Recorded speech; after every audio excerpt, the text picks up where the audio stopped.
Chapter 22.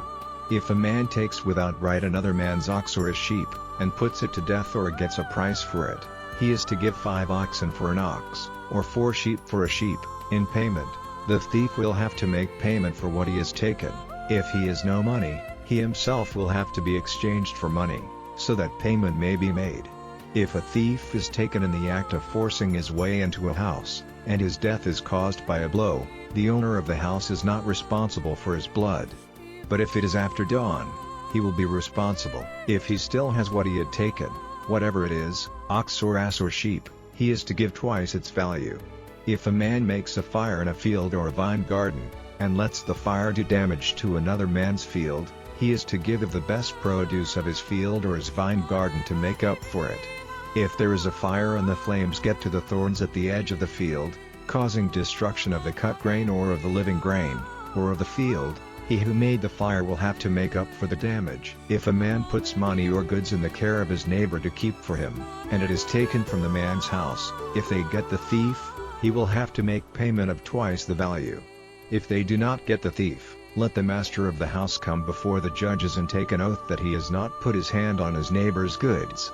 In any question about an ox or an ass or a sheep or clothing, or about the loss of any property which anyone says is his, let the 2 sides put their cause before God, and he who is judged to be in the wrong is to make payment to his neighbor of twice the value. If a man puts an ass or an ox or a sheep or any beast into the keeping of his neighbor, and it comes to death or is damaged or is taken away, without any person seeing it, if he takes his oath before the Lord that he has not put his hand to his neighbor's goods, the owner is to take his word for it and he will not have to make payment for it. But if it is taken from him by a thief, he is to make up for the loss of it to its owner.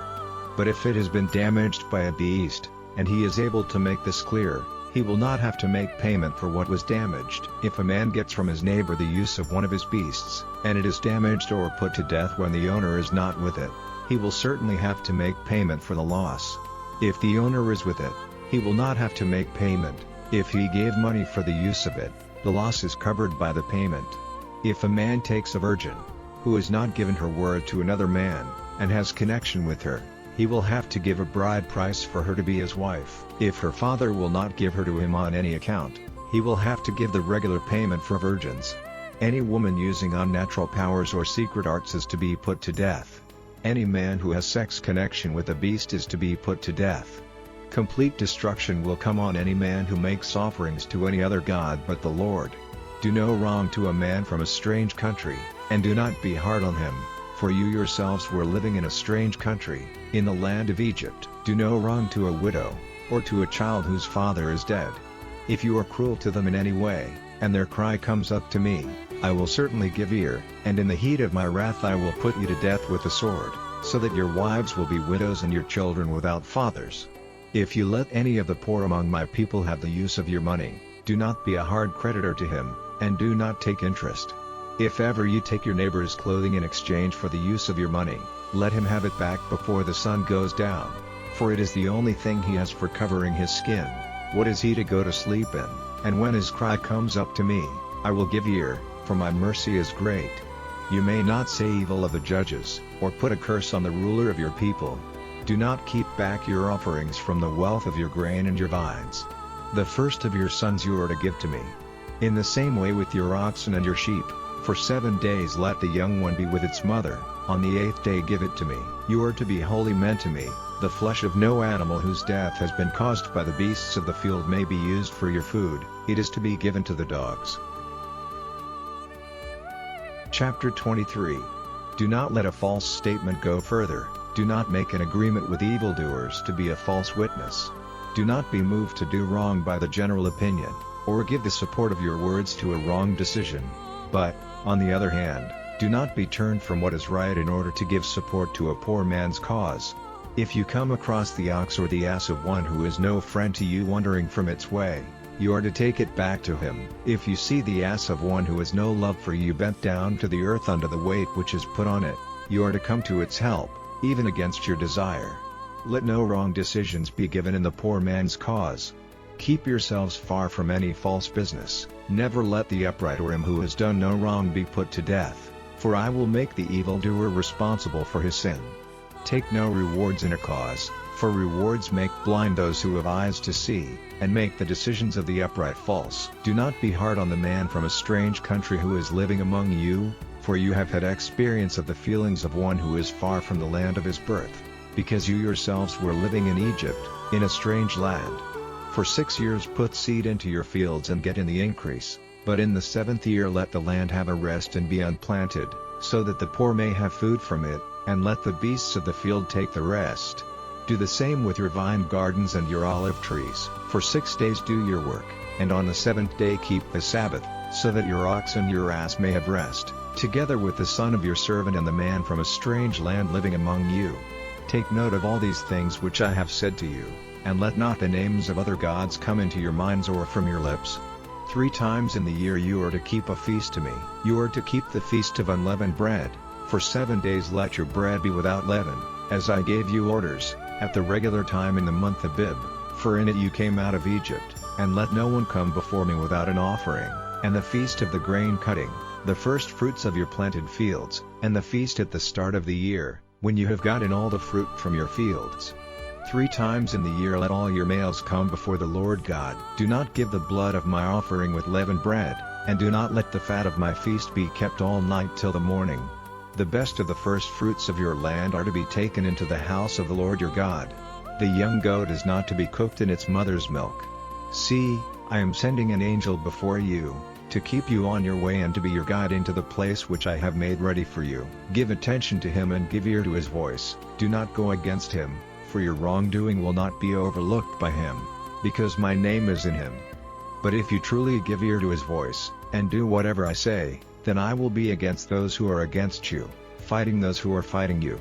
And my angel will go before you, guiding you into the land of the Amorite and the Hittite and the Perizzite and the Canaanite and the Hivite and the Jebusite, and they will be cut off by my hand. Do not go down on your faces and give worship to their gods, or do as they do, but overcome them completely, and let their pillars be broken down. And give worship to the Lord your God, who will send his blessing on your bread and on your water, and I will take all disease away from among you. All your animals will give birth without loss, not one will be without young in all your land. I will give you a full measure of life. I will send my fear before you, putting to flight all the people to whom you come. All those who are against you will go in flight, turning their backs before you. I will send hornets before you, driving out the Hivite and the Canaanite and the Hittite before your face. I will not send them all out in 1 year, for fear that their land may become waste, and the beasts of the field be increased overmuch against you. Little by little I will send them away before you, till your numbers are increased and you take up your heritage in the land. I will let the limits of your land be from the Red Sea to the Sea of the Philistines, and from the wasteland to the river Euphrates, for I will give the people of those lands into your power, and you will send them out before you. Make no agreement with them or with their gods. Let them not go on living in your land, or they will make you do evil against me, for if you give worship to their gods, it will certainly be a cause of sin to you. Chapter 24. And he said to Moses, Come up to the Lord, you and Aaron, and Nadab and Abihu and 70 of the chiefs of Israel, and give me worship from a distance. And Moses only may come near to the Lord, but the others are not to come near, and the people may not come up with them. Then Moses came and put before the people all the words of the Lord and his laws, and all the people, answering with one voice, said, Whatever the Lord has said we will do. Then Moses put down in writing all the words of the Lord, and he got up early in the morning and made an altar at the foot of the mountain, with 12 pillars for the 12 tribes of Israel. And he sent some of the young men of the children of Israel to make burnt offerings and peace offerings of oxen to the Lord. And Moses took half the blood and put it in basins, draining out half of the blood over the altar. And he took the book of the agreement, reading it in the hearing of the people, and they said, Everything which the Lord has said we will do, and we will keep his laws. Then Moses took the blood and let it come on the people, and said, This blood is the sign of the agreement which the Lord has made with you in these words. Then Moses and Aaron, Nadab, and Abihu, and 70 of the chiefs of Israel went up, and they saw the God of Israel, and under his feet there was, as it seemed, a jeweled floor, clear as the heavens. And he put not his hand on the chiefs of the children of Israel. They saw God, and took food and drink. And the Lord said to Moses, Come up to me on the mountain, and take your place there, And I will give you the stones on which I have put in writing the law and the orders, so that you may give the people knowledge of them. Then Moses and Joshua his servant got up, and Moses went up into the mountain of God. And he said to the chiefs, Keep your places here till we come back to you. Aaron and Hur are with you. If anyone has any cause, let him go to them. And Moses went up into the mountain, and it was covered by the cloud. And the glory of the Lord was resting on Mount Sinai, and the cloud was over it for 6 days, and on the 7th day he said Moses' name out of the cloud. And the glory of the Lord was like a flame on the top of the mountain before the eyes of the children of Israel. And Moses went up the mountain, into the cloud, and was there for 40 days and 40 nights.